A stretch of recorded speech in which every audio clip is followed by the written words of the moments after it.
Cette semaine, je vous emmène à la découverte d'un des produits stars de vos tables de fête, l'huître.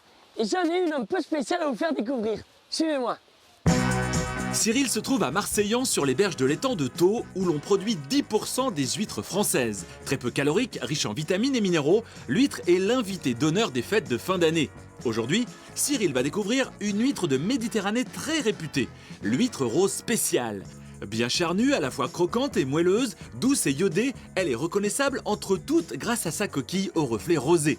Et si cette huître présente des caractéristiques gustatives remarquables, c'est parce que son créateur a mis au point un mode d'élevage plutôt étonnant. Florent Tarbourièche, cet ostréiculteur visionnaire, va révéler à Cyril tous les secrets de sa méthode très particulière. Salut Florent.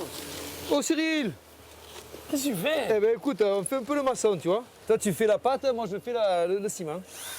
Attention, faut pas qu'il y ait de grumeaux. Ah, pas de grumeaux, surtout pas de grumeaux. Là, on va coller les huîtres avec On ça. va coller les huîtres avec ça. C'est la première particularité des huîtres de Florent. Les bébés huîtres sont collés sur des cordes avec du ciment. Pourquoi tu les colles sur des cordes alors? Eh ben c'est la façon qu'on a, comme on a une technique en suspension. Tu sais, en Atlantique, souvent ils élèvent dans des poches à plat. Ouais. C'est l'élevage à plat qu'on appelle. Mais nous, c'est l'élevage en suspension. Donc on utilise toute la colonne d'eau. Résultat, elles ont beaucoup plus de place pour se développer. Alors, on fait la pochade comme la pâtisserie. Tu le fais vraiment. Allez, c'est toi le pâtissier, c'est toi qui poses les choux. Un peu plus vite là, parce que demain on n'a pas fini, sinon. Ah, tu t'en sors bien quand même. Franchement, pour un débutant, un chef pâtissier et débutant en ostréiculture, c'est... Je fais de la pâtisserie au béton, moi, maintenant. Une fois que le ciment a pris, les cordes d'huîtres partent pour leur milieu naturel. L'expression, Ouais. c'est on va mouiller les huîtres. Donc là, ces huîtres-là, on va les laisser combien de temps? Et celle-là, on va la laisser, on va la laisser 3 ans. Les huîtres de l'étang sont alimentées par les eaux de la Méditerranée, une mer beaucoup plus salée que l'Atlantique. Cette forte salinité se retrouvera dans le goût des huîtres de Florent. Tu te mets là et tu attrapes la petite corde là et tu me l'amènes jusque là pour pas trop les secouer et délicatement on les met dans l'eau, délicatement. Tu poses, parfait. Je lâche? Tu lâches, tu peux lâcher. Je la tiens. Et là, on les accroche au poteau. Et là on accroche au poteau. Là. Si ces huîtres sont ainsi accrochées, c'est parce que Florent a eu une idée de génie. Il recrée artificiellement le phénomène des marées de l'Atlantique sur l'étang. Pourquoi ils sont maturité, suspendus ça. en fait? Normalement, ils restent dans l'eau. Eh ben non, mais là justement c'est ça tout ce qui fait notre technique, c'est qu'on va leur faire croire que l'eau s'en va. On n'a pas de marée en Méditerranée, donc le fait de les sortir de l'eau mécaniquement, elles vont passer autant de temps dans l'air que dans l'eau. C'est cette exposition au soleil qui va décolorer leurs coquilles et leur donner des reflets rosés. Mais l'objectif de la technique est ailleurs. Dans l'eau, les huîtres se nourrissent. À l'air libre, elles font du bodybuilding.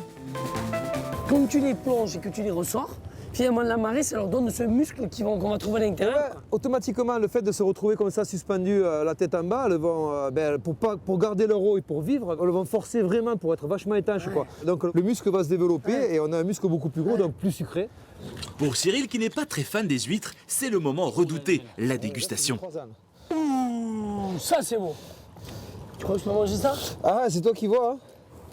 Ça, on voit bien le muscle là. Ouais. C'est ça qui est bon là. Ça, c'est sucré ça. Elle est balèze. Alors va-t-il oser se lancer? Ça salé un peu. Hein. C'est brut de pomme là. Là, brut, bam, c'est fort quoi. Effectivement, avant d'être dégustées, les huîtres passent par une phase d'affinage. Elles sont d'abord lavées dans cette machine, puis elles sont calibrées. Bonjour. Ça va les filles hein? Voilà. Bien, on n'a pas de classe aujourd'hui?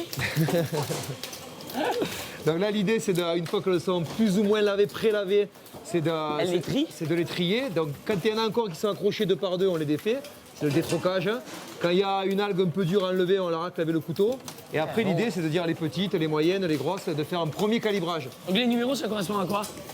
Ben, le numéro 3, c'est une huître qui va faire entre 65 et 85 grammes. Ouais. Donc c'est le calibre le plus vendu, en fait. C'est la moyenne, en fait. D'accord. La numéro 2, c'est 86, 110 grammes. C'est un peu gros. C'est un peu plus gros, ouais. Et la numéro 1? Et la numéro 1, c'est plus de 110 grammes. Au restaurant, cette huître d'exception coûte environ 4 € pièce. Dernière étape pour nos coquillages, ils sont purifiés dans des bassins enrichis en eau douce. Ce dernier nettoyage va révéler leur joli reflet rose. Il va aussi faire baisser leur salinité. 34 pour 1000. Et là, elles vont y rester combien de temps les huîtres dans l'eau là? Là, elles vont rester entre 24 heures et une semaine. Mais ce que je te propose, c'est que maintenant, on goûte vraiment des huîtres qui se sont affinées. C'est un sucre. Ah, ça sort plus le sucre là. On sent moins le sel, c'est moins fort. Il y a le muscle qui est bien sucré. On sent le goût de iode, mais c'est très délicat, quoi. C'est plus délicat. Voilà. Ah ouais. Eh ben, c'est affiné, c'est fini. C'est fin, quoi. crois Celle-là, que elle est particulièrement sucrée. Hein. Ouais, mais écoute, Elle est délicate, quoi. j'y mets pas, je te rassure, je mets pas de sel, je mets pas de sucre dans l'étang de taux, ça me coûterait trop cher. Et puis ça serait un peu trop surfait, quoi. Donc là, c'est vraiment que du naturel. Vraiment du Eh bien, naturel. écoute, en tout cas, merci Florent. Je vais Mais apprendre Cyril- à les cuisiner maintenant. Pour ne pas dénaturer le goût de ces huîtres, le chef Hubert Berga va réaliser une recette ultra simple qui s'intégrera parfaitement dans un menu de fête. Salut Hubert. Bonjour Céline, Comment ça va? ça va et toi? On m'a dit que tu étais le roi des huîtres gratinées. Alors je les ai mangées crues ce matin avec Florent Tarboriache. Elles étaient magnifiques. Maintenant, j'ai envie de les cuisiner comme toi, tu sais les faire.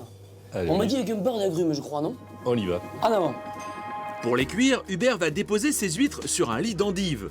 Cyril commence par les émincer, puis il les fait revenir dans du beurre. Pendant ce temps-là, Hubert ouvre les huîtres. Quand on va faire des huîtres gratinées, il vaut mieux des grosses huîtres. Hein. Ben, c'est plus consistant, oui, et ça, comme ça diminue toujours un peu la cuisson, c'est bien d'avoir de belles huîtres. Oui. Ok. Cyril dépose un fond d'endive dans les coquilles, puis recouvre avec les huîtres. Hubert donne un tour de moulin à poivre et les place au four pendant 5 minutes. En fait, ça va changer quoi au goût de l'huître, le fait de la cuire? Ben, elles vont être moins iodées et le goût est un peu plus neutre, c'est plus facile Ouais. à manger. Donc pour les débutants, un peu comme moi, c'est mieux de les cuire un petit peu. Voilà, c'est plus facile à manger. Pour préparer le beurre d'agrumes, Hubert fait fondre du beurre dans une casserole. Il faut les- Et là maintenant, on les- ajoute un peu de citron, Ouais, citron, quelques gouttes de citron vert, quelques gouttes d'orange ouais. et du et un pamplemousse. peu de pamplemousse. Reste à napper les huîtres avec le beurre d'agrumes, un peu de coriandre et c'est prêt.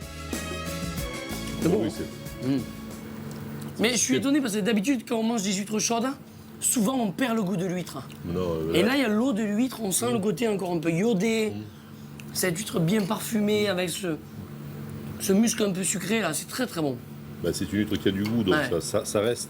J'ai trouvé notre recette pour Noël. Hein. Ce sera donc des huîtres chaudes, juste saisies au four avec des endives juste au beurre, un petit peu de beurre d'agrumes. Vous allez voir, c'est délicieux. Essayez-la pour moi.